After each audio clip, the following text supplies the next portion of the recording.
जहां बनते हैं देश के गौरव, इंडिया का एकमात्र ऐसा कोचिंग इंस्टीट्यूट जहां कैडेट्स को ट्रेन किया जाता है आने वाले डिफेंस एग्जाम के अनुसार। अगर आपका भी सपना है भारतीय सेना में शामिल होकर देश की सेवा करने का, तो आज ही ज्वाइन करें त्रिशूल डिफेंस एकेडमी। जय व्यूअर्स, स्वागत है आपका त्रिशूल डिफेंस एकेडमी में। तो आज की क्लास हमारी होने जा रही है स्टैट्स के लिए, और स्टैट्स की थ्योरी को आज हम समझेंगे जो आने वाले अपकमिंग एग्जामिनेशन के लिए बहुत ही ज़्यादा इम्पॉर्टेंट है। स्टैटिक्स एक इम्पॉर्टेंट पार्ट है और इसके क्वेश्चन भी काफ़ी ज़्यादा आते हैं डीए में। तो चलिए स्टार्ट करते हैं। स्टैटिस्टिक की बेसिक्स पोर्शंस को पहले हम देखेंगे, और स्टैटिक्स में आप ये मान के चलिए कि एक या दो क्वेश्चन आपके 100% होते हैं जो कि थ्योरी से रिलेटेड होते हैं। तो बेसिक्स आज का जो सेशन है हम लेंगे बेसिक्स थ्योरी को, स्टैट्स के बारे में हम जानेंगे इसकी बेसिक्स थ्योरी क्या है, और इन थ्योरी से जो क्वेश्चंस जनरेट होते हैं वो क्वेश्चन कौन कौन से होते हैं। चलिए स्टार्ट करते हैं। स्टैटिस्टिक या सांख्यिकी, statistic is the science of collection, organisation, presentation, analysis and interpretation of the numerical data. कोई भी अगर आप डेटा को लेते हैं और उसको एक तरह से आप प्रेजेंट करते हैं, एक ऑर्गेनाइज्ड मैनर में प्रेजेंट करते हैं, तो वो स्टैटिस्टिक के अंतर्गत आता है। जैसे किसी कंपनी का प्रॉफिट या लॉस को पूरा जो आंकड़ा है, पूरा जो डेटा है, आप एक पर्टिकुलर ऑर्गेनाइज्ड मैनर में प्रेजेंट कर रहे होते हो, तो वो स्टैटिस्टिक के अंतर्गत आता है। समझते हैं डेटा क्या होता है। The word data means a set of useful information from the given facts.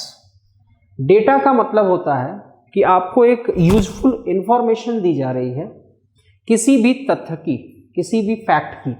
जैसे कहीं की जनगणना है, कोई आंकड़े हैं, तो उसका एक फैक्टफुल एक रिजल्ट आपको दिया जा रहा है, वो इसके अंतर्गत आता है।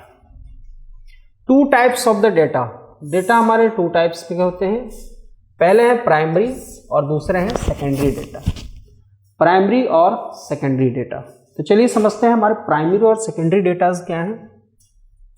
प्राइमरी डेटा क्या है? The data collection by investigator himself is known as the primary data. अब प्राइमरी डेटा क्या है? जब आप खुद आंकड़ों को कलेक्ट करते हो तो वो एक प्राइमरी डेटा के अंतर्गत आता है। जब आप खुद जाके कहीं से आंकड़े को कलेक्ट करते हो और उनको प्रेजेंट करते हो, वो तो आपके प्राइमरी डेटा होते हैं जहां आपकी खुद की मेहनत होती है। समझते हैं कि सेकेंडरी डेटा क्या होता है। Secondary data, the data which is collected by the other portions is known as the secondary data. Secondary data वो होता है जो किसी अन्य जगह से आप लेते हैं। जैसे किसी मैगजीन से आपने कोई डेटा को लिया है, नेट से किसी डेटा को लिया है, या किसी पर्सन से आपको कोई डेटा को मिला है। तो ऐसे जो अदर्स रिसोर्सेज से जो डेटा आप कलेक्ट करते हो वो कहा जाता है सेकेंडरी डेटा के अंतर्गत वो चीज़ें आती हैं। प्राइमरी डेटा मीन्स आपने खुद से कलेक्ट किया, सेकेंडरी मतलब आपने कहीं से उसको अरेंज किया है। ठीक है, आगे बढ़ते हैं।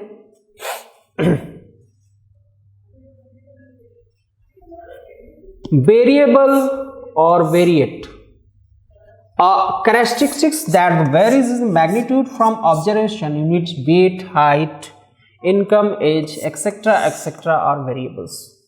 वेरिएबल्स आपके डेटा में वो चीज़ें होती हैं जो बार बार वेरी करते हैं। जैसे आपने 10 लोगों का आंकड़ा इकट्ठा किया है, तो उनकी हाइट वेरी कर सकती है, उनके वेट वेरी कर सकते हैं, तो वो उस आंकड़े के अंतर्गत वेरिएबल्स काउंट होते हैं। Frequency, the number of times an observation occurs in the given data is called the frequency of the observation. ठीक है, कोई भी ऑब्जर्वेशन अगर आप कर रहे हो तो डेटा कितनी बार रिपीट हो रहा है। जैसे 10 लोगों का एज आपने काउंट किया है, वो एज 50 ईयर, ये रिपीट हो रहा है 10 बार, तो वो क्या हो जाएगी? वो फ्रीक्वेंसी हो जाएगी।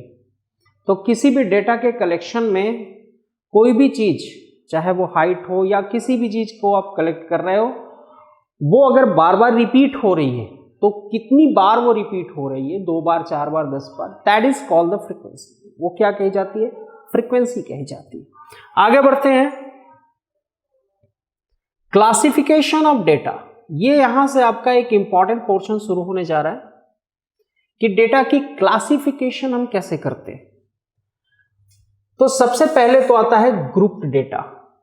A data which can be organised into classes is called group data. अगर कोई ऐसा डेटा जिनको आपने क्लास इंटरवल में रखा है वो एक ग्रुप डेटा के अंतर्गत आता है। वहां आप एक क्लास इंटरवल को बना पाते हैं जो कि ग्रुप डेटा के अंतर्गत आता है। क्लास इंटरवल हमारा दो तरह का होता है। पहला कंटिन्यूअस डेटा। कंटिन्यूअस डेटा में आपका क्लास इंटरवल भी कंटिन्यूअस बनता है। कैसे बनता है? If the upper limit of first interval is equal to the lower limit of second interval then it is called the continuous data. Continuous data में होता क्या है कि फर्स्ट इंटरवल का जो अपर लिमिट है, यहां आप देख रहे हो कि इस फर्स्ट इंटरवल का जो ये अपर लिमिट है वो सेकेंड इंटरवल के लोअर लिमिट के इक्वल आ रहा है। फर्स्ट इंटरवल का जो अपर लिमिट है वो सेकेंड इंटरवल के लोअर लिमिट के इक्वल आ रहा है। यहां भी आप देख सकते हो।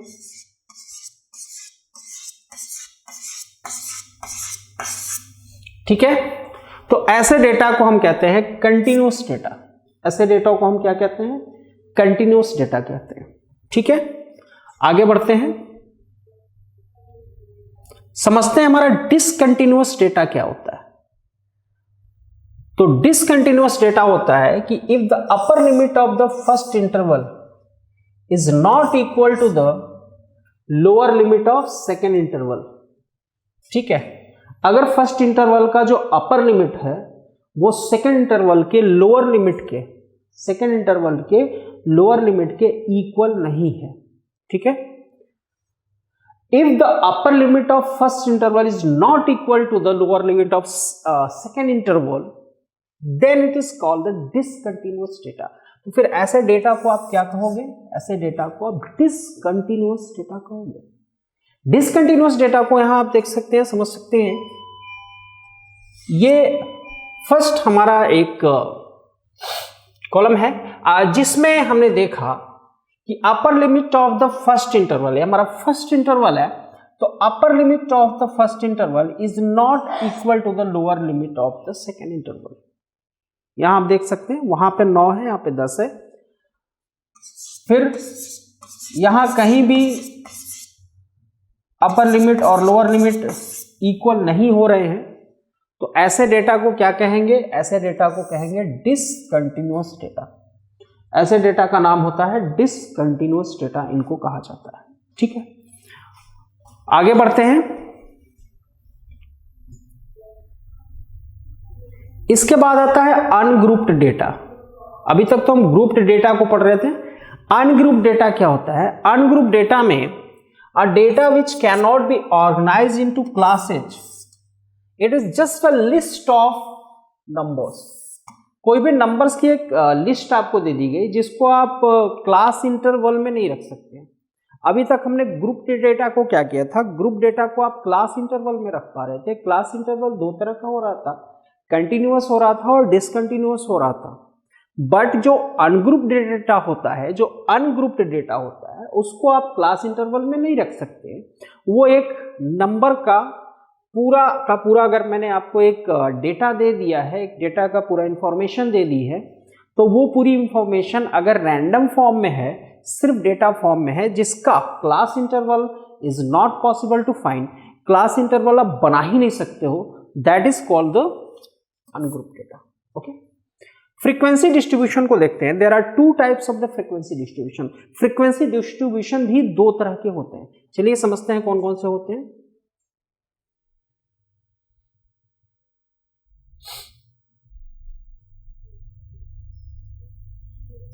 सबसे पहले तो आता है discrete frequency distribution.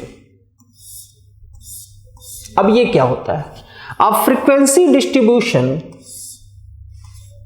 is called a discrete frequency distribution if data is presented in such a way that exact measurement of the units are clearly shown.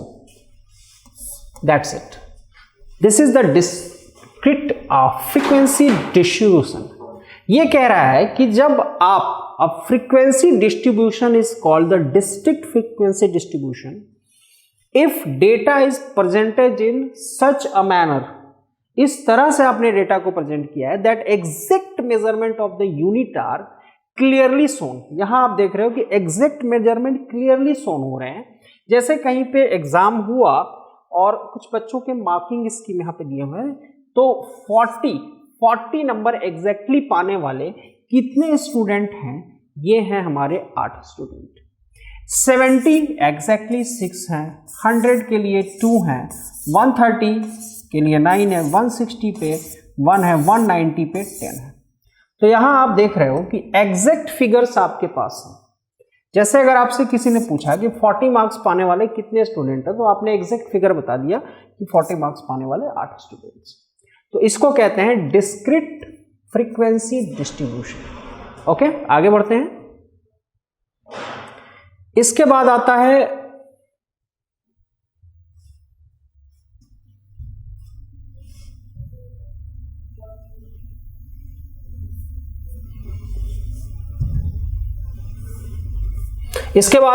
Continuous frequency distribution. Okay, ये कंटिन्यूअस फ्रीक्वेंसी डिस्ट्रीब्यूशन क्या होता है? A frequency distribution in which data are arranged in classes group which are not exactly measurable. यहां आप exactly measurable नहीं कर पाओगे. पहले वाले में क्या था कि 40 मार्क्स कितने स्टूडेंट ने पाए थे? तो 8 स्टूडेंट ने पाए थे. यहां आप एग्जैक्ट इसको मेजरमेंट आप नहीं कर पाओगे. जैसे यहां पे एक क्लास इंटरवल होगा कि 0 से 10 वाले में कितने स्टूडेंट हैं? तो 3 स्टूडेंट हैं. 10 से 20 नंबर के में कितने हैं? तो 5 आ रहे हैं. 20 से 30 के में कितने हैं? 6 हैं. 30 से 40 में 1 हैं. 40 से 50 में 8 हैं. 50 से 60 में 10 हैं. 60 से 70 में 5 हैं. तो कोई एग्जैक्ट फिगर आपको नहीं मिल पा रहा है. ठीक है, तो ऐसे फ्रीक्वेंसी डिस्ट्रीब्यूशन को कहा जाता है continuous frequency distribution. Continuous frequency distribution होता है a frequency distribution which data are arranged in a classes group which are not exactly measurable. Okay, आगे बढ़ते हैं. अगली स्लाइड पर देखते हैं क्या है. इसके बाद आता है कॉम्युलेटिव फ्रीक्वेंसी डिस्ट्रीब्यूशन, जिसे हिंदी में संचयी बारंबारता भी कहते हैं. ओके, ये क्या होता है इसको समझते हैं. The frequency of the first class is added to that of the second, and this sum is added to that of the third, and so on. Then the frequency so obtained is known as the cumulative frequency CF. Okay, तो अभी तक आपने पढ़ा था कि frequency को continuously आप add करते जाओगे एक के साथ एक, तो आपको कम्युलेटिव फ्रीक्वेंसी आपको मिलता है. बट हमारी जो कम्युलेटिव फ्रीक्वेंसी होती है, संचयी बारंबारता होती है, वो भी 2 तरह की होती है. Cumulative frequency is of 2 types. ठीक है, और दोनों टाइप्स बहुत ही ज्यादा इंपॉर्टेंस रखेंगे यहां पे. तो चलिए समझते हैं 2 टाइप्स ऑफ कम्युलेटिव फ्रीक्वेंसी क्या है. पहला है less than cumulative frequency distribution. पहला है less than cumulative frequency distribution. ठीक है, नाम से क्लियर हो जाएगा अभी कि ये less than cumulative frequency distribution होता क्या है. इसको एग्जैक्टली हम यहां पे समझ पाएंगे. चलिए, तो ये less than cumulative frequency distribution क्या है. ठीक है, लेस देन का मतलब होता है कोई आंकड़ा है उससे कम. लेस देन का मतलब उससे कम. तो यहां पे आप जो भी लेंगे वो लेस देन पे लेंगे, कम पे लेंगे. ठीक है, चलिए, जैसे मार्क्स यहां पे दिए गए हैं और यहां पे नंबर ऑफ स्टूडेंट दिए गए. ठीक है, यहां कह रहा है कि लेस देन, थोड़ा सा ध्यान देंगे, लेस देन 10 मार्क्स मतलब 10 मार्क्स से कम पाने वाले. 10 मार्क्स से कम पाने वाले कितने स्टूडेंट हैं? Less than 10 marks. तो 10 मार्क्स से कम वाले आप यहां पे कितने स्टूडेंट को पा रहे हो? 3. 10 मार्क्स से कम वाले कितने स्टूडेंट हैं? 3 स्टूडेंट. ठीक है, तो भाई कम्युलेटिव फ्रीक्वेंसी भी क्या हो गई यहाँ पे, अब देख लो यहाँ पे 3 हो गई। ठीक है, आगे बढ़ते हैं। अब उसने कहा कि लेस देन 15 मतलब 15 नंबर से कम पाने वाले कितने स्टूडेंट हैं, तो 15 नंबर से कम पाने वालों में 8 स्टूडेंट हैं। लेकिन यहां आप खुद समझिए कि जो 15 नंबर से कम पाने वाले स्टूडेंट हैं वो 10 से कम पाने वाले स्टूडेंट्स में भी तो शामिल हैं।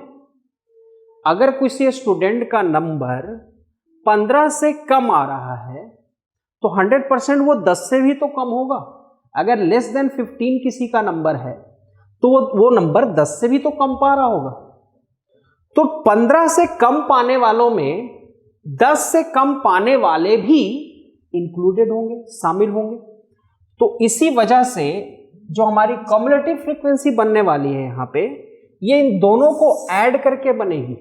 10 से कम वाले और 15 से कम वाले दोनों को ऐड किया तो 8 और 3 यहाँ पे कितना हो गया, 11 हो गया। ठीक है, अब आते हैं लेस देन 20 से कम। तो लेस देन 20 का मतलब हुआ कि 20 से कम नंबर पाने वाले स्टूडेंट्स। तो 20 से कम नंबर पाने वाले स्टूडेंट्स में वो स्टूडेंट्स भी इंक्लूडेड होंगे जो 15 से कम पा रहे हैं और जो 10 से कम पा रहे हैं वो भी तो इंक्लूडेड होंगे।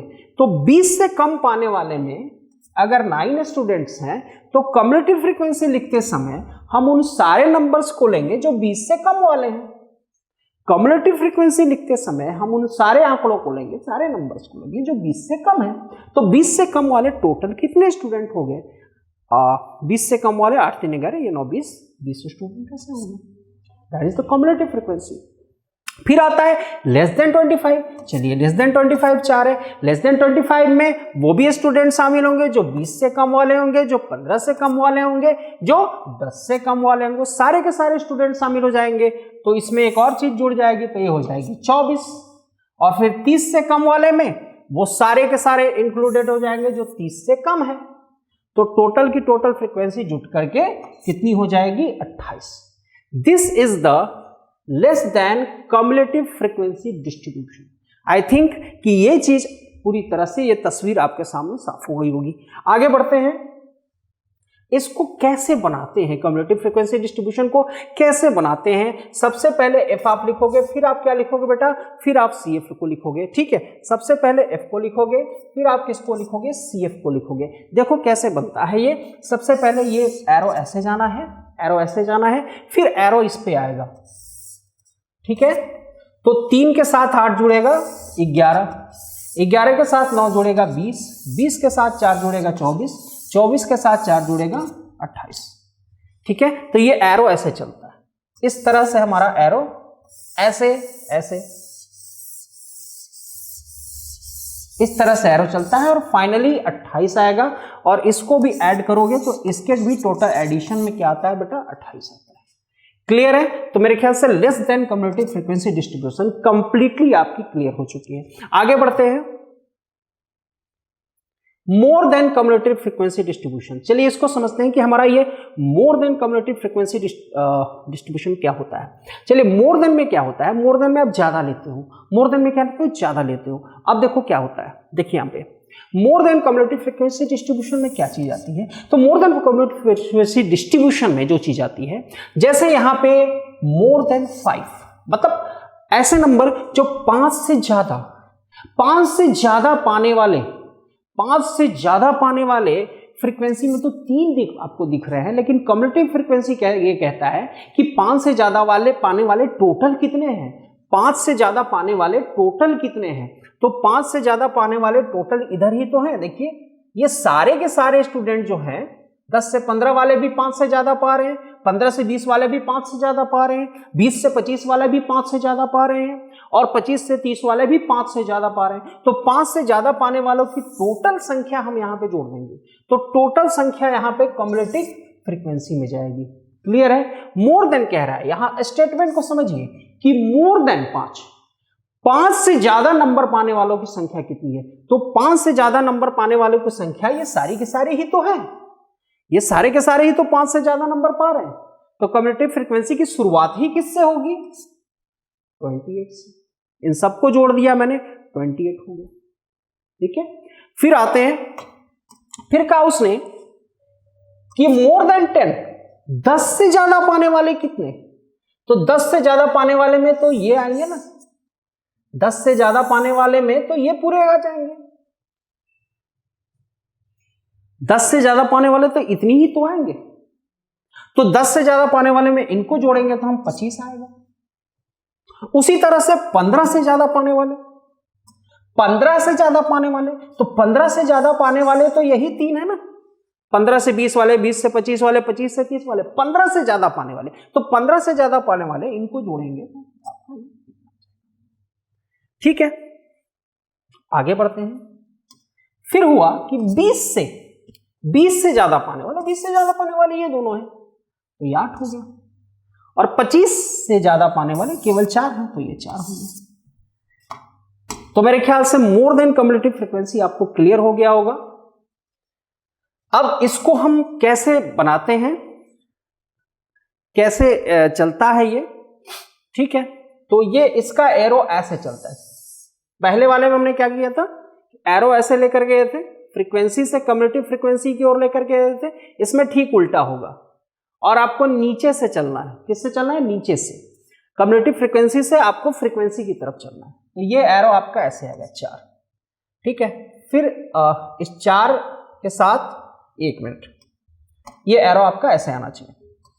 4 के साथ ये 4 का ऐड होगा तो 8, 8 के साथ 9 का ऐड हुआ 17, 17 के साथ 8 25, और 25 के साथ 3 28। तो मेरे ख्याल से एरो आपको समझ में आ गया होगा। एरो हमें ऐसे लेकर के चलना है।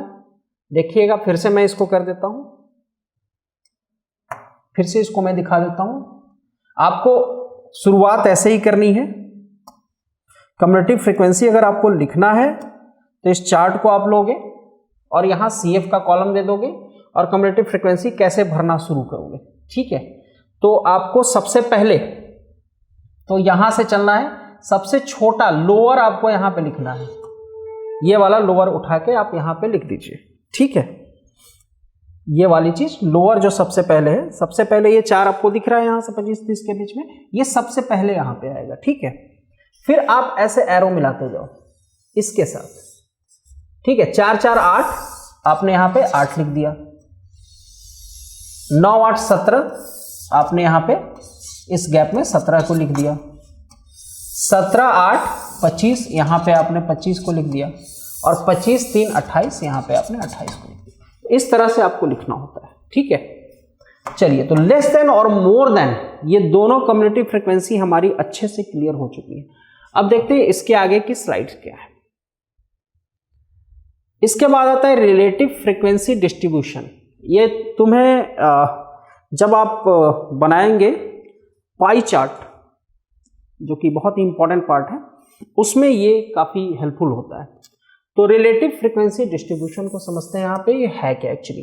रिलेटिव फ्रीक्वेंसी क्या होता है? जब आप क्लास फ्रीक्वेंसी को लोगे, किसी भी क्लास की एक फ्रीक्वेंसी को ले लो और टोटल फ्रीक्वेंसी को ले लो, इसको डिवाइड करके जब 100 से आप मल्टीप्लाई करते हो तो आपको रिलेटिव फ्रीक्वेंसी का परसेंटेज मिलता है, ठीक है।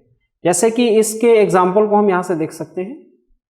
किसी भी क्लास की एक फ्रीक्वेंसी को मैंने चूज किया, तो ये क्लास फ्रीक्वेंसी हो गई, और हमने टोटल फ्रीक्वेंसी आप देख रहे हो यहां पे 28 है, तो टोटल फ्रीक्वेंसी को डिवाइड किया और 100 से इंटू कर दिया, तो ये मुझे रिलेटिव फ्रीक्वेंसी का ये जो परसेंट है वो ला करके दे देगा। रिलेटिव फ्रीक्वेंसी का परसेंट ला करके मुझे दे देगा। आगे बढ़ते हैं। इसके बाद graphical representation of frequency distribution. इसके बाद आप उसी फ्रीक्वेंसी डिस्ट्रीब्यूशन का ग्राफिकल रिप्रेजेंटेशन करते हो। तो कितने तरह के आप ग्राफ बनाते हो? तो सबसे पहले तो आता है बार डायग्राम, ठीक है। बार डायग्राम आता है, तो in the bar diagram only the length of the bars are taken into consideration, each bar can be any but width of all the bars is the same.